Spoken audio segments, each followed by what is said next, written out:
lend to many nations. Magpahulam ta or manghatag ta ngadto sa mga nagkinahanglan pero sa tong COVID makahimo ta na. But ang pagkanami ana nagingon ng Ginoo, but we will borrow none.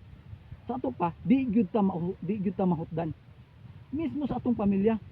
Kung ang atong pamilya atong ipasulod si Ginoong Hesus sa atong pamilya, pinaagi sa pagampo, pinaagi sa pagdayaw diha kaniya, ang atong pamilya ana agyud sa safety kanunay. Bisan nag-drought na naagyud tay panalangin nga maabot sa aton. Only ingon pa dinhi, only to trust in Him.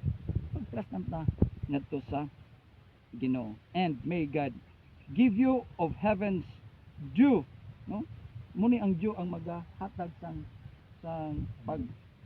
kuan sa tanom, no? Pagdilig sa tanom, and of earth's richness and abundance of grain and new wine. Motungpal sa Genesis 27 verse 28. And it is also my prayer that the heaven will give kini nga farm bisan to